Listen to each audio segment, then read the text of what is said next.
Oh my god, you guys. We need to talk about last night. Did everyone see what happened with Maya and Alex? Yay. I was waiting for someone to bring this up. I literally saw everything. Wait, what happened? I left early. Jake, you missed the moment of the century. Maya and Alex finally happened. No way. Are you serious right now? Dead serious. They were flirting by the kitchen counter for like an hour.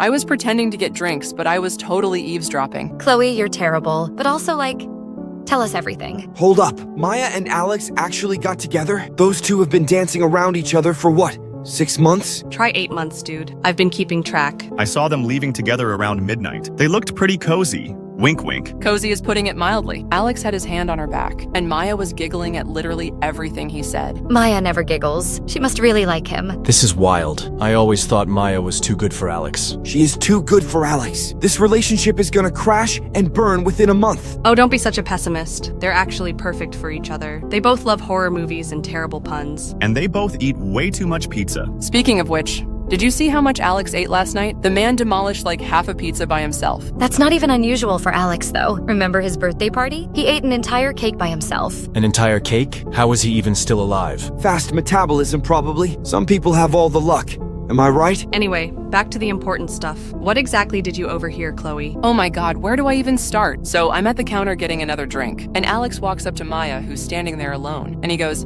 "Hey, how's it going?" Oh, that's so sweet. Classic Alex line, though. He used that same line on Jessica last year. See, this is what I mean. Guys got no originality. But wait, there's more. Maya actually blushed and said, "I'm good.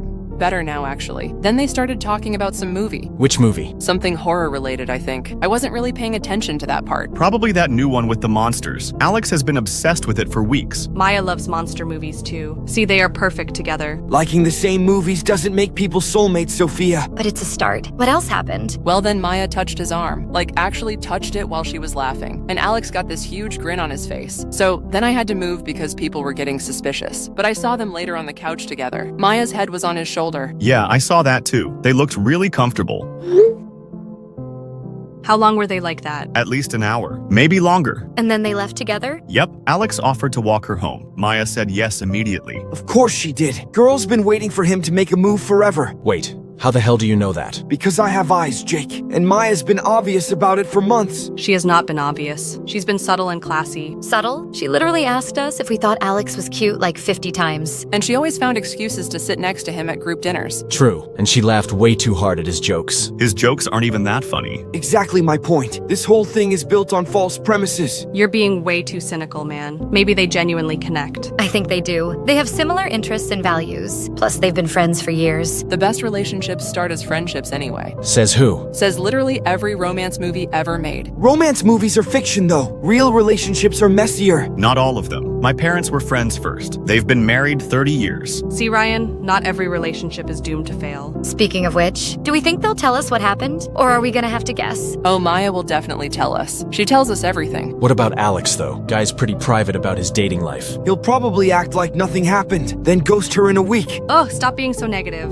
Yeah, give them a chance. They might actually work out. I hope they do. They both deserve to be happy. Plus, they'd be such a cute couple. Did you see how Alex looked at her when she was dancing? No, I missed that part too. I really should have stayed longer. Alex looked completely smitten, like totally head over heels. Or drunk. He had quite a few beers. He wasn't that drunk. I was keeping track of everyone's drinks. Yeah, Alex was pretty sober when they left. He was walking straight and talking normally. And he remembered to grab Maya's jacket for her. That's definitely boyfriend material. Already calling him her boyfriend? They literally just got together last night. Future boyfriend then. I have a good feeling about this. Your feelings aren't exactly reliable, Sophia. Remember when you said Brad and Jessica were perfect together? That was different. Brad was clearly a player from the start. Alex isn't a player, though. He's actually pretty sweet when you get to know him. Agreed. He helped me move apartments last month. Didn't complain once. And he always remembers everyone's birthdays. That's true. He got me that book I mentioned once, like 6 months later. See, he's a good guy. Maya's lucky. We'll see how lucky she feels in a few weeks. Okay, Ryan, we get it. You don't think they'll last. But can't you just be happy for them right now? I am happy for them. I just don't want Maya to get hurt. She's been through enough bad relationships as it is. Alex won't hurt her. He's not like those other guys. Exactly. Alex has had a crush on Maya for just as long as she's liked him. How do you know that? Because he told Marcus last month, and Marcus told his girlfriend, and she told me. That's like the worst game of telephone ever. But probably accurate knowing Marcus. So they both liked each other, and nobody made a move until last night. That's kind of pathetic, honestly. Not pathetic, cautious. They didn't want to ruin the friendship. That's actually pretty mature. Right? They took their time and did it right.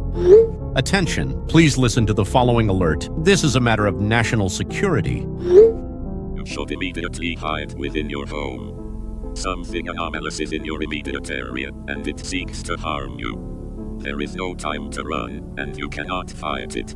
You must hide if you wish to stay safe.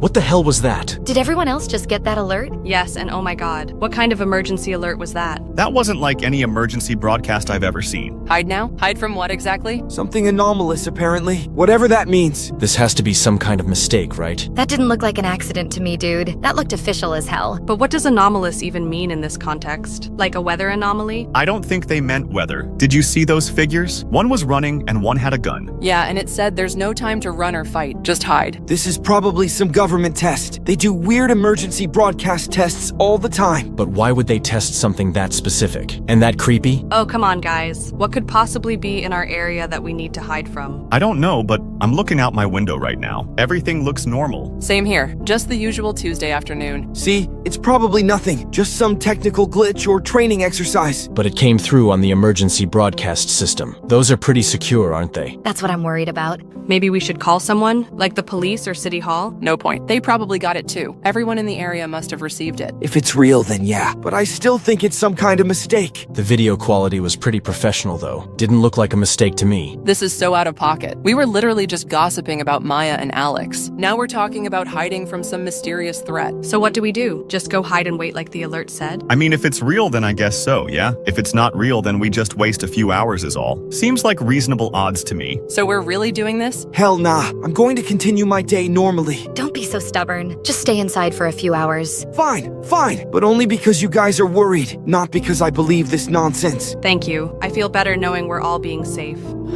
Okay, I'm trying to look this up online, but I'm not finding anything about emergency alerts like this. The official emergency broadcast system doesn't usually send video clips. It's normally just text and audio. That's not reassuring. I'm already in my bedroom with the door locked. This feels so stupid, but I'm genuinely pooing bricks right now. I'm in my living room still. Everything outside looks completely normal. No sirens, no panic, nothing. Same here. My neighbors are still outside gardening, like nothing even happened. Because nothing did happen. This is all just mass hysteria over a technical glitch. To be fair, I'm checking government websites right now, and there's no mention of any emergency broadcasts today. Nothing scheduled, nothing reported. So where did it come from then? That's what I'm trying to figure out. The emergency alert system is government-level stuff. You can't just hack into it and send fake alerts. Unless you're the government, or military, or some secret agency we don't know about. Now you're sounding like a conspiracy theorist. But what if she's right, though? What if this is some classified military thing? Like what kind of military thing? Electronic warfare testing, maybe? Crap. That could be it, you know. Okay, let's not panic ourselves. We don't know anything for sure yet. But we should still be careful, right? Just in case? I'll humor you guys for another hour, but then I'm going back to normal life. An hour might not be enough. What if whatever this is lasts longer? According to my research, most emergency situations get resolved within a few hours. If it's chemical, hazmat teams can usually contain it pretty quickly. If it's biological, quarantine procedures are pretty standard. And if it's something else entirely? Then we're probably screwed anyway. Jake, not helpful. Sorry. I'm just trying to be realistic here. Well, cut it out. I keep looking out my window. Part of me expects to see something standing there, but it's just normal Tuesday afternoon stuff. And what exactly are you expecting to see? That's what I want to know. Military vehicles, possibly? People in hazmat suits? Something in the sky? You watch too many movies. Actually, though, what would an anomalous threat even look like? That's such an odd word choice. Anomalous usually means something that doesn't, fit. Could be anything, really. Weather, electromagnetic, biological, physical. Or something we don't have a word for yet. What if something really dangerous is out there, and we're just sitting here debating instead of protecting ourselves? Sophia's got a point. Better safe than sorry. I'm going to close all my curtains, just as a precaution. It's already 5 in the afternoon, so not long until nighttime now. Good point. I'm doing the same. Me too. And I'm turning off all the lights in the front rooms. You guys are so paranoid, but whatever makes you feel better. Still no official news about this anywhere. It's like that alert never happened, except we all got it. That's actually more scary to me. If it was official, there would be follow-up information. News reports, government statements, something. Unless they don't want people to know. Don't want people to know what, though? Whatever's out there. This conversation is going in circles. We should just follow the instructions from the alert. Hide, stay quiet, wait for more information. Assuming the instructions are legitimate. Which they're probably not. But what if they are? What's the worst that happens if we follow them? We waste a few hours being cautious. What's the worst that happens if we ignore them? We die horribly? We don't die horribly because nothing is happening. Wait. I'm getting something else. Second alert. More instructions will follow shortly. Follow them if you want to live. Hiding locations could include in wardrobes, behind large pieces of furniture, or under your bed. Remain silent. Remain still. Try to breathe steadily and quietly. If something enters your room, do not make any noise, and try to remain calm. In addition to this, please review the second half of this alert phase. Do not ignore. It will only make a cursory attempt to look for you. If you are hidden, you are safe. If you make a noise while it is looking for you, it may look more thoroughly. Remain calm and stay absolutely silent. Oh crap.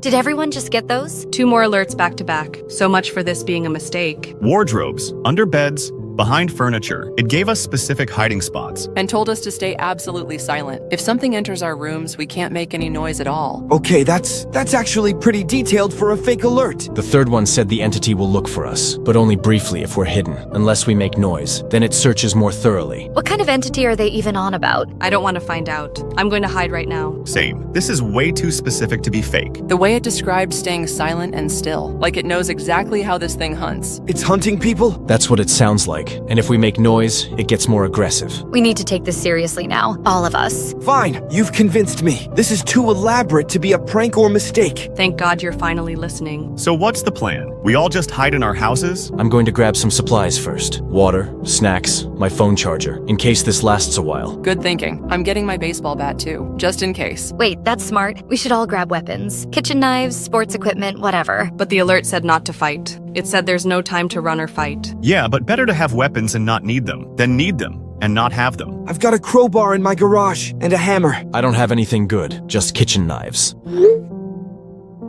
Kitchen knives are better than nothing. I've got a wooden softball bat. My baseball bat is aluminum. Should pack a good punch. I have pepper spray and a taser. My dad got them for me when I moved out. Pepper spray might actually be really useful, depending on what we're dealing with. This is surreal. We're actually planning to defend ourselves from some unknown threat, all based on anonymous video alerts as well. Exactly. This isn't some random internet video. This came through legitimate channels. Either way, we're on our own. At least for now. So we grab weapons, supplies, and hide. That sounds like the best plan we've got. Everyone lock your doors and windows too. Already done. Front door, back door, all windows. Even the bathroom window. I'm going to barricade my bedroom door. Push my dresser in front of it. Good idea. I'm doing the same. We should all pick our hiding spots now, so we know where everyone is. I'm going with under my bed. It's a king size, so there's plenty of room. My bedroom closet. It's walk-in and pretty deep. Under my bed too. It's the most concealed spot in my apartment. Behind my dresser. There's a gap between it and the wall. Closet for me. Got good sight lines and multiple exit options. I'm going under my bed as well. Keep our phones on silent, obviously, but stay in the group chat. If something happens to any of us, the others will know immediately. Don't say that. Nothing's going to happen. We're going to be fine. She's right. We follow the instructions, stay hidden and quiet. Wait for whatever this is to pass. How long do we wait though? Hours? Days? Hopefully just a few hours. Most emergency situations resolve pretty quickly. We'll figure it out as we go. Right now, let's just focus on getting safe. Everyone go grab your supplies and weapons. Get to your hiding spots. And keep texting. See you on the other side of whatever this is. Stay alert, stay hidden, stay alive. Talk soon. Night 2, guys. How's everyone holding up? Good enough, I guess. I'm in my closet with my supplies right now. But dudes, I need to tell you something. What now? I tried doing more research earlier. My internet searches are being blocked. As in, I search for emergency broadcast system and get error messages instead of search results. Search for anomalous threat and the page won't load. Search for government alerts and my browser crashes. That's not a good sign. Could be your internet connection maybe? Or your computer acting up. I tried on my phone too. Same thing. And I called 3 different news stations. Nobody answered. Not even a voicemail. Yikes. Why would they block internet searches? Unless they don't want us finding information. That's what I want to know, but I can't find out because everything is being censored. This feels like something out of a movie, like government cover-up territory. Or maybe the internet is just down in our area? Could be related to whatever emergency is happening. Jake, can you access any other websites? Yeah. Everything else works fine. Social media, shopping, streaming, just anything related to emergencies or alerts gets blocked. That's so specific, though. Like someone doesn't want us researching this. Someone or some organization with the power to control internet access. Meaning they have government-level access. Or higher. What's higher than government? Military, CIA, NSA, or even some agency we've never heard of. This is making me more scared, not less. If they're blocking information, then that means we're a hell of a long way from help. Or they just don't trust the public with the truth. What truth, though? Maybe we're better off not knowing. No, I disagree. Not knowing is worse. At least if we knew what we were dealing with, then we could prepare properly. I'm going to keep trying. Maybe I can find some way around the blocks. Be careful, Jake. If they're monitoring internet activity, They probably already know I've been searching. Too late to worry about that now. It's almost 8 p.m. to be fair. At least it's still quiet in my area. Final information packets. Pay close attention. If it cannot find you within a few seconds, it will likely move on from your home. Members of the organization making this alert are working to secure the area, contain the situation, and protect civilians. Organizational support has been deployed. Trust the process. This is your final warning. Thank you for your attention and cooperation at this time. Secure, contain, protect. Holy crap. Did everyone see that? SCP Foundation? What the hell is the SCP Foundation? and a stopwatch saying the entity moves on after a few seconds. If it can't find you, Secure, contain, protect. That was their motto in the last clip. Sounds very official, but I've never heard of them before. Neither have I. And I follow politics pretty closely. I'm trying to search for them now. Let me see if this gets blocked too. Be careful. Getting some results, but they're weird. Like fictional stories and gaming websites. Nothing official. fictional? Yeah, like creative writing projects. Horror stories about monsters and containment facilities. But nothing that seems real. Like, according to this, they protect humanity from crap like this. Jesus! So either this SCP Foundation is completely secret and we're living in a completely different world to what we knew, or it's the government and they're using a fictional name for some reason. Why would they use a fictional name? Plausible deniability. If something goes wrong, they can play the blame game. That's smart to be fair. Wait, I'm finding more stuff. These stories, they're all about those anomalous entities they said about earlier. Things that don't follow normal rules. And this foundation tries to contain them. Contain them how? Secret facilities, specialized personnel, cover-ups. But again, this all looks like fiction. Creative writing communities, wiki sites, fan art, and like, seriously, this is supposed to exist on the same planet as us? What if it's not fiction, though? What if it's real and they're hiding in plain sight? You mean like disguising the truth as fiction? Exactly. Nobody would believe it if they thought it was just stories. Maybe. If this foundation is real, then whatever's out there is serious enough to require a secret organization in the first place. Now, I'm not saying those monsters are real, but if they were, it'd explain all this. And besides, the stopwatch said a few seconds, though. If we stay hidden and quiet, whatever entity we're dealing with will move on. That seems manageable, right? The entity hunts by sound, apparently. Stay silent and it can't find you. Make noise and it searches more thoroughly. Simple enough in theory. Harder in practice when a monster is climbing through your window. We can do this, though. We just have to be smart about it. Everyone double check your hiding spots. Make sure you can stay comfortable and quiet for hours. I've got snacks and water, phone charger, flashlight, weapons. Same here, and I found some earplugs in case I need to block out scary sounds. Good thinking. I might need those too. It's almost 9 p.m. now. When do you think things will start happening? If they're going to happen at all, I'm still not 100% convinced this is real. The internet censorship convinced me, and those detailed alerts. This isn't some elaborate prank. Plus the SCP Foundation thing. Even if it's disguised as fiction, the details are incredibly specific. Like they really know how these things work. I don't want to know how they work. I just want to survive the night. We will. Just follow the instructions and stay calm. Yeah, going dark now. Good luck, everyone. Day 3. Did anyone actually sleep last night? Not a wink. I heard screaming until like 4 a.m. Multiple voices, different directions. Same here. It was horrible. I had my earplugs in, but I could still hear it. I heard it too, coming from downtown mostly. Sounded like terror. My area was quieter, but I definitely heard some screaming around 2 a.m. Maybe 3 or 4 different voices. I counted at least 6 different people screaming throughout the night, and then silence. Just dead silence after each one stopped. I'm looking out my window right now. And guys, there are blood trails leading from houses to the main road. 3 different houses on my street. Oh my god, Charlotte. I'm seeing the same thing at my apartment complex. There's blood leading from the ground floor unit across the parking lot, and another trail from the second floor, like something was dragged. I'm checking outside now. Holy crap. Yeah, there's blood here too. Let me take some pictures. Whatever happened last night, people were taken. Taken where, though? And by what? I don't see any bodies, just the blood trails leading away, like they were dragged somewhere. The screaming stopped so suddenly each time, like they were just gone. We need help, real help, like police, FBI, military, someone with actual authority. I'll go. I live on the outskirts, right? I can drive to the next town over and get the police. Are you sure that's safe? Safer than staying here waiting for whatever took those people. Besides, the alert said the entity moves on if it can't find you. Maybe it only hunts at night. That's a big maybe, though. But we need outside help, and Ethan's our best shot at reaching someone. Just be really careful. Take your phone, stay in contact. And if anything seems wrong, turn around immediately. Got it. I'll text you guys as soon as I reach the next town. Shouldn't take more than 20 minutes. We'll be waiting. It's been 25 minutes. Anyone heard from Ethan? Nothing yet. Maybe he's talking to police right now. Or maybe his phone died, or he's out of range. He said 20 minutes, though. He should have reached town by now. What if something happened to him? Don't think like that. He's probably just dealing with paperwork or something. Police stations can be slow, especially when you're reporting something this weird. Guys, we have a big problem. Ethan, thank God. What's the situation? I never made it to the next town. There's a perimeter, a long-ass line of black vehicles, armed soldiers, full combat gear. They've surrounded the entire town. What do you mean surrounded? I mean, there are rows of black SUVs and trucks, at least 50 vehicles that I could see, and soldiers with automatic weapons.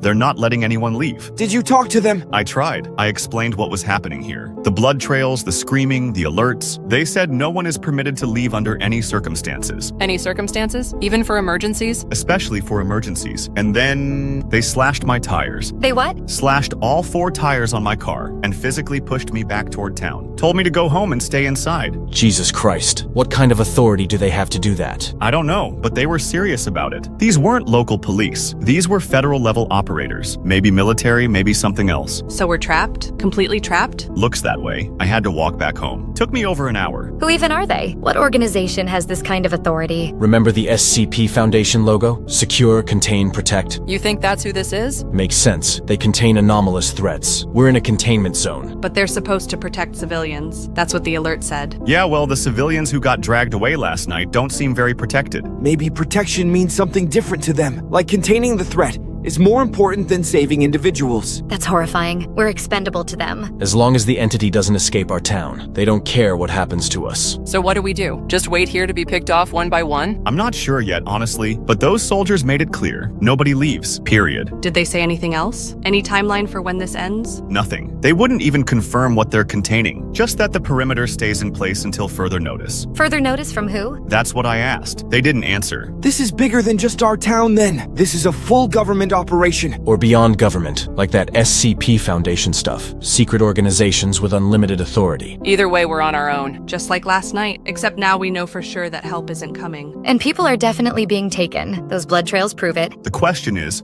what's taking them? And when it's coming for the rest of us? Tonight, probably, based on last night's pattern. We survived night 1. We can survive tonight too. What about the people who didn't survive? What did they do wrong? Maybe they didn't hide well enough. Or they made noise. The alerts were very specific about staying silent. Or maybe this thing is getting smarter, learning where people hide. Don't say that. We have to believe the instructions work. Otherwise, we have no chance. Charlotte's right. Follow the protocol. Stay hidden. Stay quiet. It's our only option. Until those soldiers decide we're all infected or compromised, and they burn the whole town down. Ryan, stop. That's not gonna help us. And we're in a containment zone with some kind of anomalous entity. The government has written us off. Who cares anymore? Now hold on. Maybe they're working on a solution. Maybe the perimeter is to keep us safe while they handle the threat. You don't slash someone's tires if you're trying to keep them safe. You do that if you're trying to keep them contained. Either way, arguing about their motives won't help us right now. We need to focus on surviving another night and figuring out what this thing actually is. And how to kill it if necessary. The alert said not to fight. The alerts might not have all the information, or they might be protecting the entity instead of us.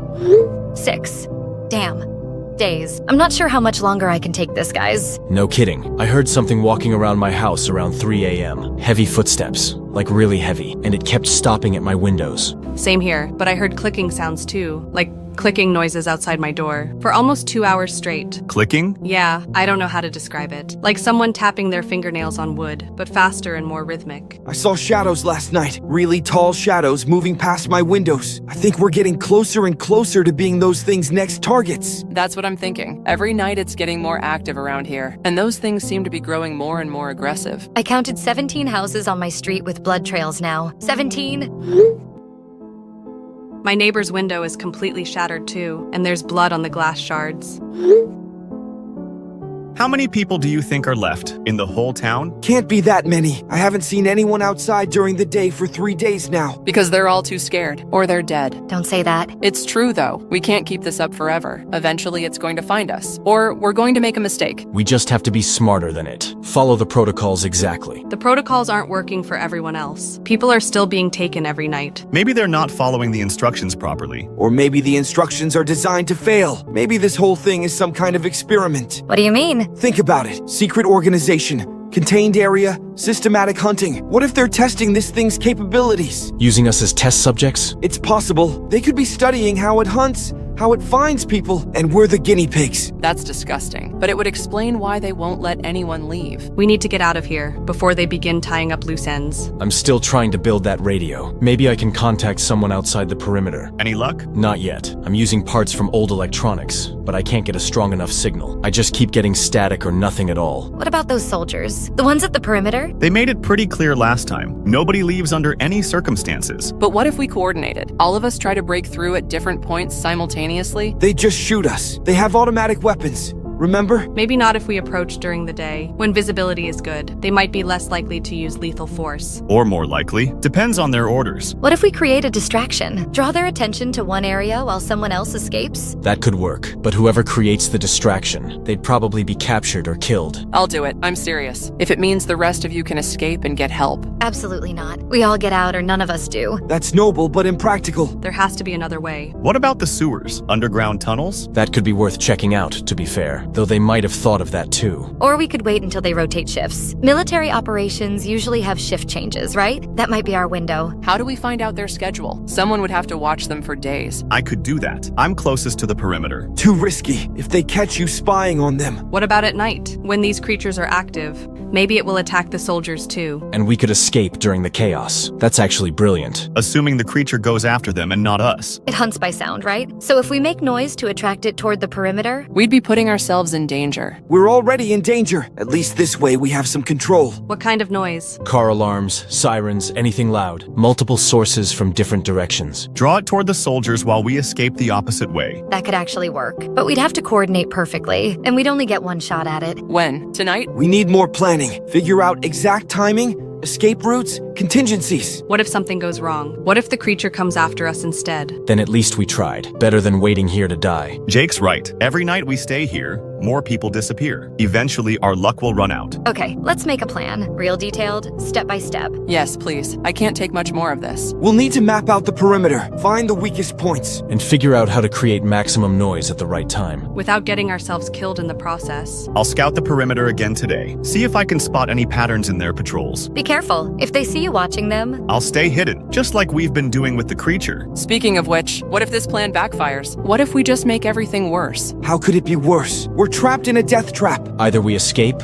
or we die trying. Those are pretty much our only options at this point. What about Maya and Alex? Do you think they're still alive? I hope so. But we haven't heard from them since before this started. They might not even be in town. Maybe they left before the perimeter went up. Lucky them if they did. Focus on the present. We can worry about everyone else after we get out. So we're really doing this? Operation Breakout? We're doing this, all 6 of us. When? Tomorrow night. That gives me time to scout and use time to plan. Tomorrow night then. Freedom or death. Let's hope for freedom. Let's make sure it's freedom. We've survived this long by being smart. One more night of planning could save our lives. Status report on SCP-096-XX containment breach. Day 6 of civilian exposure. How many casualties so far? Estimated 43 civilian casualties based on thermal imaging. Perimeter remains secure. No breach attempts since day 3. Military assets maintaining position. All exit points covered. Rotating shifts every 8 hours as planned. 43 people dead, Commander. 43 innocent civilians. And we're just sitting here watching it happen. Containment is the priority, not individual rescue operations. Dr. Helena, you know the risks involved. These variants are far more dangerous than the original. If even one escapes our perimeter, then we terminate them. Send in a strike team. Eliminate the threats. Evacuate the survivors, like we should have done 6 days ago. Negative. Strike teams would be compromised within minutes. You've seen the field reports. Agent Snyder is correct. These things hunt by sound. Any tactical team would be detected immediately. And then we'd have infected military personnel. The parasitic trait makes them extremely dangerous for extraction. Explain that again for Commander Gunn. He wasn't part of the original project. The SCP-096-XX variants were designed as controllable assets. Enhanced strength, improved hunting capabilities, but we modified their trigger mechanism. Instead of visual contact, they respond to auditory stimulation. They kill anyone they hear? Anyone who makes significant noise, yes. But the parasitic reproduction trait was an unexpected mutation. They can implant larvae in living hosts. Gestation period is approximately 72 hours. Then violent emergence through the chest cavity. Which is why extraction is impossible. Any survivor could be a carrier. So we just let everyone die? That's our solution? 43 people are already dead and we're going to let it continue. How many more could die if this spreads? Thousands? Millions? Containment protocols exist for a reason, Dr. Helena. The greater good requires difficult decisions. The greater good. That's what we tell ourselves to sleep at night. I understand your concerns. This is my fault, my project, but we have to think rationally. How long before they starve? Based on metabolic calculations, 3 weeks maximum, possibly less if they continue hunting at current rates. 3 weeks is manageable. We can maintain perimeter for that long. 3 weeks of people being hunted like animals. 3 weeks of families being torn to literal shreds. Children hiding under beds while monsters break down their doors. Emotional appeals won't change the tactical situation. The variants require protein for survival. Once the civilian population is depleted... Once we've let them all be murdered, you mean? Once the food source is gone, they'll enter starvation mode. Metabolic shutdown within days. Natural termination of the threat. Clean, contained, no risk of exposure. My men can hold position for 3 weeks. Standard containment protocols. What about the civilians who are still alive? Don't they deserve a chance? They had their chance. Follow the emergency protocols, stay hidden, survive. Some did, some didn't. Natural selection at work. That's horrific, Commander. These are human beings we're talking about. Dr. Helena, I appreciate your compassion, but we have to consider the bigger picture. If these variants escape containment, their reproductive capabilities could devastate entire populations. Exactly. This town is acceptable losses. The alternative is unacceptable losses. Acceptable losses? Listen to yourselves. We're supposed to protect humanity, not sacrifice it. We are protecting humanity, just not these particular humans. The needs of the many outweigh the needs of the few. Basic utilitarian calculus. Basic human decency should override utilitarian calculus. In an ideal world, perhaps. But we don't live in an ideal world. We live in a world where my mistakes created monsters, and now we have to deal with the consequences. The consequences are containment and cleanup.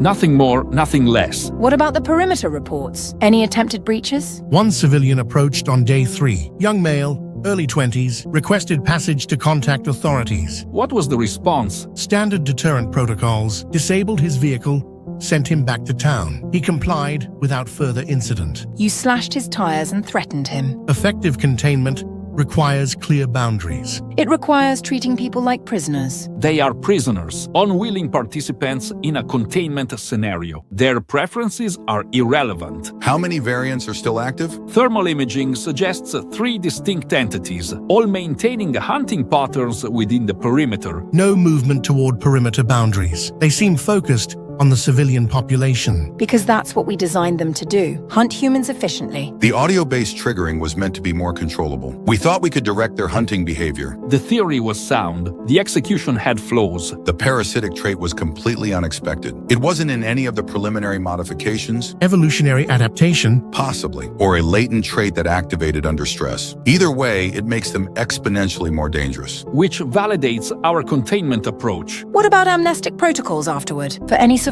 What survivors? The plan is total population elimination. No witnesses, no loose ends. That's genocide, Snyder. That's effective containment. My orders are clear. Maintain perimeter until threat termination. No extraction, no exceptions. And if civilians try to escape? They won't. And if they do, containment protocols apply, Meaning you'll kill them. meaning we'll prevent a breach of containment by any means necessary. I can't be part of this anymore. This isn't what the Foundation is supposed to be. Dr. Helena, please. Your expertise might be needed for cleanup. Cleanup of what? The bodies of innocent people? The psychological trauma of the survivors we're going to kill anyway? Cleanup of an anomalous containment breach. Standard Foundation protocols. Secure, contain, protect. Protect who exactly? Because it's sure as hell not the people in that town. Finally, I think I figured out their pattern. Lay it on us. They're most active between 10 p.m. and 4 a.m. Heavy footsteps, breaking into houses, the whole hunting routine. But between 4 a.m. and 7 a.m., things get quiet. Like really quiet. I've noticed that too. That's when I usually manage to get a few hours of sleep. So they rest during dawn hours? Or maybe they're feeding somewhere else? Feeding on what, though? They've already taken most of the people. Maybe they don't need to feed every night. Or maybe they're processing what they've already caught. I don't want to think about that. Speaking of which, I managed to get some pictures last night. They're blurry, but you can make out shapes.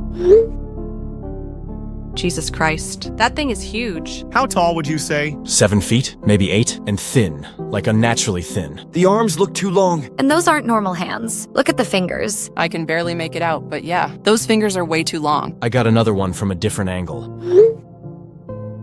There are multiple of them. That's definitely a different one. The height is different. This one looks even taller. How many do you think there are total? Hard to say, but I've seen at least 3 distinct shapes. 3 that we know of. There could be more. Doesn't matter. Even one of these things is more than enough to kill us all. Speaking of escape plans, I've been watching the perimeter for 2 weeks now. I think I found our weak spots. Tell us everything. 4 potential exit points. North side has the fewest vehicles. Only 3 black SUVs compared to 6 on the other sides. East side has a blind spot between 2 guard positions. About 50 meters of unobserved ground. What about south and west? South side has a drainage ditch that runs under the perimeter fence. West side has the densest forest coverage. Easier to hide once you're through. Those all sound risky as hell. Everything we're considering is risky. The question is, which risk gives us the best chance? I've been thinking about timing. We need to coordinate this perfectly. All 6 of us hit different exit points simultaneously. Why simultaneously? Because if one person tries to escape alone, they'll get all the attention from the guards. But if we all try at once from different directions, they can't be everywhere at the same time. Plus, the creatures will complicate things. If we make enough noise to attract them toward the perimeter, the soldiers will have to deal with both us and the monsters. Chaos theory. Multiple threats from multiple directions. Perfect cover for escape. What kind of noise are we talking about? Car alarms, breaking glass, shouting, anything loud enough to draw them out. But not so loud that we get ourselves killed first. We'd have to time it perfectly. Make the noise, then immediately get to our escape positions before the creatures reach us. How much time would that give us? Based on the sounds I've been tracking, they move pretty fast when they're hunting. Maybe 3 to 5 minutes between initial noise and arrival. That's not much time. It's enough if we're prepared, pre-positioned at our exit points, ready to move the second we create the distraction. What about after we escape? How do we know if everyone made it out? Good point. We need rally points. Towns to meet up in if we all get separated. The next town over is Millbrook, about 15 miles east. And Riverside is 12 miles north. Carson Falls is 10 miles south. What about west? Pinewood, 8 miles, but it's smaller.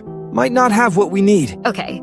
So whoever escapes should head to the nearest of those 4 towns, and then we try to contact each other from there. What if the phone networks are being monitored? Then we meet in person. Millbrook has a diner on Main Street, the Sunrise Cafe. Everyone knows where that is. Good backup plan. So here's what I'm thinking for assignments. Jake takes the north exit, fewest guards. Sophia takes the east exit, uses the blind spot. Ryan takes the south exit, uses the drainage tunnel. Ethan takes the west exit, uses forest cover. Chloe and I coordinate the distractions from adjacent central locations. Wait, why aren't we escaping too? Someone has to create the distractions, and then we follow up through whichever exit has the least resistance. That puts you 2 at the highest risk. We're all at high risk. At least this way 4 people definitely get out. I don't like leaving you behind. Neither do I. It's not leaving us behind. It's tactical coordination. We create chaos. You 4 escape in the confusion. Then we follow through the clearest exit point. What if the clearest exit point doesn't exist? What if they're all blocked? Then we regroup and try again another night. Another night? Charlotte, I can't do another night of this. I'm barely holding it together as it is. She's right. We're all reaching our breaking point. It's tomorrow night or never. Tomorrow night during the 2 a.m. window, when the creatures are less active. Actually, I think we should do it when they're more active. Maximum chaos. Maximum distraction, That's riskier for us. but better odds for escape. If the creatures are already hunting, our distractions will blend in with existing noise. Plus, the soldiers will already be on alert for creature activity. They won't be expecting escape attempts. So midnight then? Peak hunting time based on Charlotte's observations? Midnight tomorrow. Final answer. What do we use for distractions? I've got a car alarm on my neighbor's car. I can set it off and then run. I'll break some windows on Main Street. Make as much noise as possible. Should we coordinate the timing down to the minute? Absolutely. 2 a.m. exactly. Everyone moves simultaneously. And if someone doesn't make it, what's the protocol? Keep going. Don't stop. Don't look back. Get to safety and get help. That sounds so cold. It's survival, Sophia. Cold is what keeps us alive. 18 days of this hell. Tomorrow night we either escape or die trying. We're going to escape. All of us. I'm not losing anyone else to these things. Final check before we start. Everyone in position? North exit ready. Can see 2 guards about 50 meters away. East exit ready. I'm at the blind spot Ethan found. South drainage tunnel ready. Water's cold, but I can fit through. West forest position ready. Dense tree cover. Good concealment. Central distraction point ready. My neighbor's car alarm remote in hand. Central distraction point 2 ready. Got rocks for windows and a full set of lungs. Remember the plan, everyone? 2 a.m. exactly. Make maximum noise. Draw creatures toward perimeter. Escape during chaos. Rally at Sunrise Cafe if possible. See you all on the other side. Good luck, everyone. Let's get the hell out of here. Freedom or death. Let's do this. 3, 2, 1, now. Status report. Who made it out? I'm clear. Made it through the blind spot. Heading toward Millbrook as we speak. Through the perimeter. In the forest now. Going silent to avoid detection. I'm clear too. Made it past the chaos. Jake, Ryan, Chloe, report. Guys? We should keep moving, Charlotte. Get to safety first, then try to contact everyone. Yeah, you're right. I'm almost to the main road. How far are you from Millbrook? Maybe 2 miles. I can see lights in the distance. Good. I'm heading to Riverside. It's closer to my position. Text me when you get there. We need to figure out what to do next. You too, Ethan. Ethan? I'm in Riverside. Made it to a 24-hour diner. Safe for now. How are you doing? At a gas station in Millbrook. Bought a coffee and trying to process everything. I can't believe we actually got out. I know. Part of me thought we'd all die in that place. What about the others, though? They stopped responding right after the distraction started. I keep thinking about that. Either they got caught by the creatures, or the soldiers got them. Or they made it out but lost their phones. Or they're being extra cautious. Maybe, but it's been 4 hours. If they were okay, wouldn't they try to contact us by now? Not necessarily. What if they think their phones are being tracked? What if they're laying low until they feel completely safe? You might be right. I'm trying not to think the worst. Me too. What about Ethan? He confirmed he made it through, but then went silent. That was his plan, though. Stay quiet until he's far from the perimeter. He's probably hiking through the forest right now. God, I hope so. I hope they're all okay somehow. So what's our next move? Do we go to the police? Try to expose what happened? I've been thinking about that. Who's going to believe us? Secret organizations, monster creatures, military cover-ups? We have some evidence, though. Jake's photos of the creatures. If he still has them, that is... And our testimony. 2 witnesses to a massive containment operation. Not to mention an entire town that's drenched in blood and missing people. The SCP Foundation, though. If they're real and they have this much power, what's to stop them from making us disappear too? That's what scares me. Maybe we should just try to move on. Pretend this never happened. Sophia, 43 people died. Our friends might be dead. We can't just pretend that's okay. But what if trying to expose it gets us killed? What if we survived all that just to die because we couldn't keep quiet? Then at least we die trying to get justice. For everyone who didn't make it out. You sound like Jake. That's exactly what he would say. Jake was smart. Jake was right about a lot of things. God, I miss him already. Don't say was. Don't talk about him in past tense. We don't know for sure. You're right. I'm sorry. I'm just... Processing this is hard. For me too. Part of me feels guilty for surviving. Like, why did we make it out when others didn't? Survivor's guilt. It's normal after traumatic events. We made it out because we were prepared, because we followed the plan, because we got lucky. I keep thinking I should have done something different. Should have helped them somehow. We all did exactly what we agreed to do. The plan was solid. The execution was good. If they didn't make it, it's not our fault. Logically, I know that. Emotionally, it's harder to accept. I understand. I feel the same way. But we can't let guilt paralyze us. We need to decide what to do next. Should we meet up? Try to figure this out together? I think so. Riverside isn't far from Millbrook. Maybe 30 minutes by car. I can rent a car. Drive over there this afternoon. Good idea. There's a hotel here called Pine Lodge. I'll get us a room. What if the others show up at Sunrise Cafe? What if they're looking for us there? We can check there first. Then come back to the hotel to plan. All right. I'll head over around noon. See you soon, Charlotte. I'm at Pine Lodge in Riverside. Got us a room 237. How's the drive going? Actually, I couldn't get a rental car. Credit card got declined for some reason, but I'm on the train now. Should be there in about an hour. That's weird about your credit card, but train works too. I'll wait in the lobby for you. Sounds good. I'm really looking forward to seeing you, after everything we've been through. Me too. We made it out, Sophia. We actually survived that nightmare. Yeah, we did. Though I'm starting to feel pretty rough. Must be the adrenaline wearing off. Probably just tired, to be honest. And my stomach hurts. Probably just stress and not eating properly for weeks. That makes sense. We've been living on snacks and fear for almost 3 weeks. We can get a proper meal when you get here. Yeah, hopefully I'll feel better after some food and sleep. This stomach pain is getting pretty bad, though. How bad? Do you need me to meet you at the train station? No, I'm fine. Just cramps. Like really intense cramps. Maybe you should see a doctor. After everything we've been through, you might have developed an ulcer or something. Maybe, but let's just see how I feel when I get there. Oh God. What's wrong? The pain just got so much worse. Like something is moving around in there. Moving around? Sophia, that doesn't sound normal. I know it sounds weird, but I swear I can feel something crawling inside my stomach. This is really scary, Charlotte. Okay.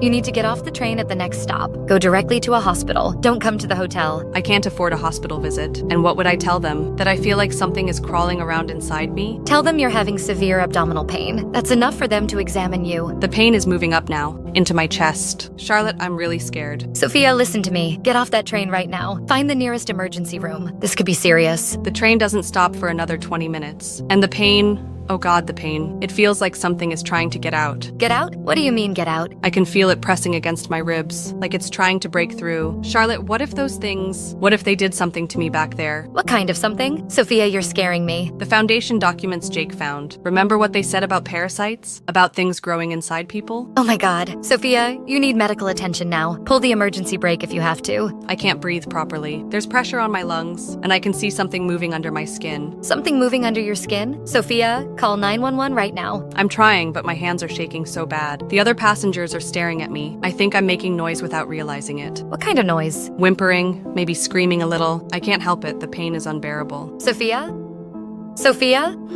Final cleanup status report. Both escaped civilians have been located and terminated. No remaining loose ends. Confirm the termination of subject Charlotte 7? Affirmative. Subject was attempting escape through hotel rear exit. Standard containment protocols applied. Single headshot, immediate termination. She wasn't infected. Charlotte showed no signs of parasitic contamination. You murdered an innocent survivor. She was a witness to classified containment operations. Innocence is irrelevant to operational security. What about subject Sophia 2, the one with suspected parasitic infection? Incineration was necessary. SCP-096-XX variant erupted from chest cavity during transport. Subject was still conscious during emergence. You burned her alive while she was still alive. The infection timeline matches our projections. 72 hours from initial contact to violent emergence. She must have been exposed during the containment breach. How was the variant terminated? Flamethrower unit,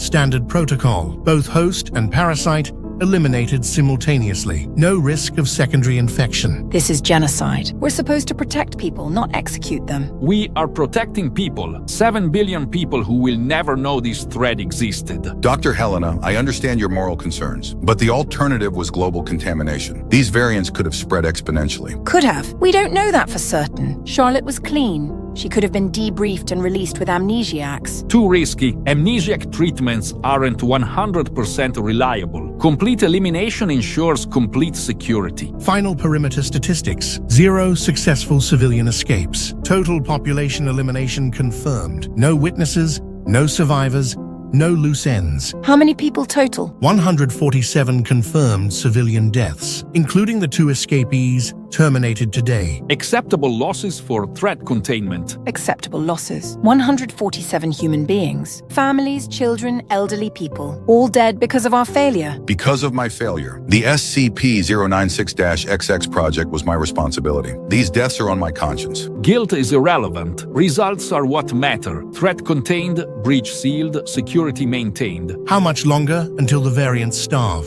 Based on metabolic calculations and observed behavior, they should enter dormancy within 10 days. Complete biological shutdown within 21 days maximum. Perimeter will remain active for full 21 days, plus additional week for verification. No risks taken. And then what? We just pretend an entire town never existed? Standard cover protocol. Chemical plant explosion, toxic contamination, mandatory evacuation that sadly came too late. Environmental disaster, not anomalous containment. What about the families of the deceased? People who had relatives in the town? Death certificates will be issued. Closed casket funerals due to chemical exposure. Government compensation for the industrial accident. Lies built on lies built on lies. Effective containment requires comprehensive deception. The public will accept the chemical plant story. Industrial accidents happen regularly. No one questions environmental disasters. What about the military presence? Dozens of black vehicles, hundreds of personnel. Someone must have noticed the operation. Hazmat cleanup crews, not military. Environmental Protection Agency response. All documentation supports the chemical spill narrative. Any inconsistencies will be attributed to bureaucratic confusion. Government response to disasters is always chaotic. And the evidence? The claw marks, the blood trails, the creature photographs? Cleanup crews are removing all anomalous evidence, replacing it with chemical contamination indicators. Corroded metal, toxic residue, environmental damage. Complete scene sanitization. No trace of SCP-096-XX activity will remain. The town will be declared permanently uninhabitable, sealed off for environmental safety. No future investigation possible. 147 people, erased from existence, as if they never lived at all. Their deaths will ensure millions of others continue living. That has to count for something. Does it though? Or are we just telling ourselves that to sleep at night? Philosophy is irrelevant to operational success. Mission parameters achieved. Threat neutralized. Containment maintained.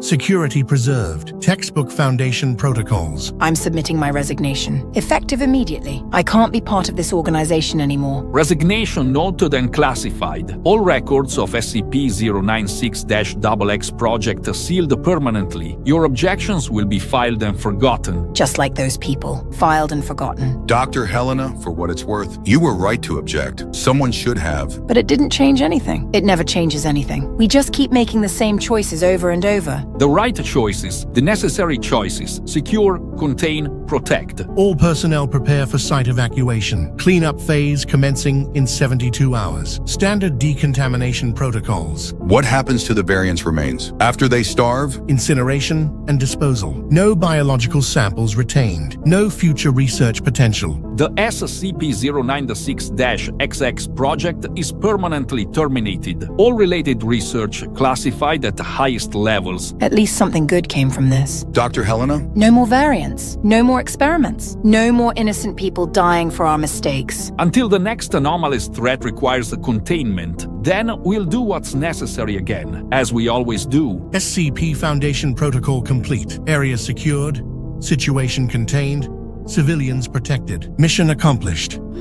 So that's how it ends then. 147 people, all gone. Pretty grim stuff. I was rooting for Charlotte and Sophia there for a minute. Thought they might actually make it. They did make it, for about 12 hours. Long enough to think they were safe. Long enough to plan their next move. That's almost worse though, isn't it? Getting that taste of freedom before it's ripped away. False hope is crueler than no hope. Charlotte never even knew what hit her. One second she's running toward what she thinks is safety. Next second she's dead. Quick and clean. But Sophia, man, that was rough to watch. Feeling that thing growing inside her. Knowing what was coming. 72 hours exactly? Just like Dr. Wick calculated. The Foundation really had those variants figured out. All that planning and hiding and surviving. Following every instruction perfectly. And she gets infected anyway. Probably happened during the escape. One of those creatures got close enough to implant something, without her even realizing it. Speaking of the escape plan, that was actually pretty clever. Create chaos. Multiple exit points. Coordinate timing. It would have worked too, if they were dealing with normal military. But the Foundation doesn't leave loose ends. Jake, Ryan, and Chloe never stood a chance. Probably got picked off the second they tried to run. At least it was quick for them. Better than ending up like the 43 who got dragged away earlier, or the 100 others who died in their hiding spots. What do you think happened to Maya and Alex? The couple everyone was gossiping about at the beginning. Gone. Probably among the first to die. They were so focused on each other,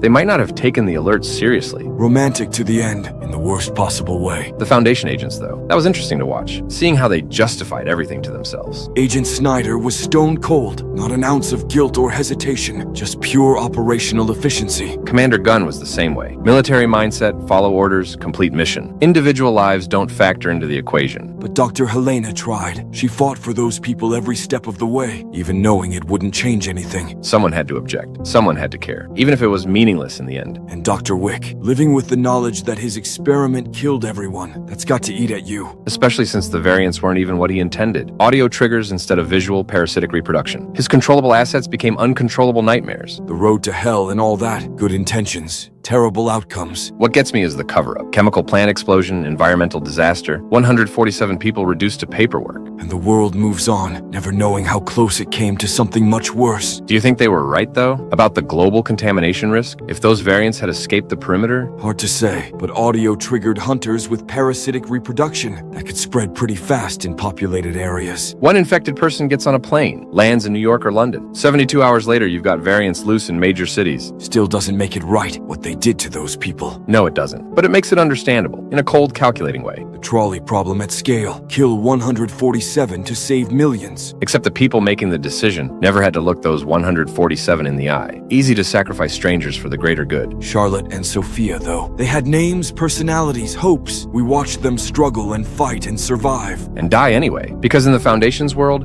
witnesses are liabilities, no matter how innocent they are. What do you think would have happened if they tried to go public with their story? Who would have believed them? Secret organizations, audio hunting monsters, military cover-ups? Sounds like conspiracy theory nonsense. Until you show them Jake's photos, or the blood trails, the claw marks. Which the cleanup crews erased, replaced with chemical contamination evidence. The perfect crime, essentially. Makes you wonder how many other times this has happened. How many other towns, other experiments, other cover-ups. The Foundation's been around a long time. Secure, contain, protect, whatever the cost. At least Dr. Helena resigned. One person with a conscience left the organization. Fat lot of good it'll do. They'll replace her with someone more compliant. Someone who won't ask uncomfortable questions. And the cycle continues. More experiments, more containment breaches, more acceptable losses. Until someone invents something even worse. And then we'll see just how far they're willing to go. Cheerful thought. That's the world we're looking at. Monsters in the shadows.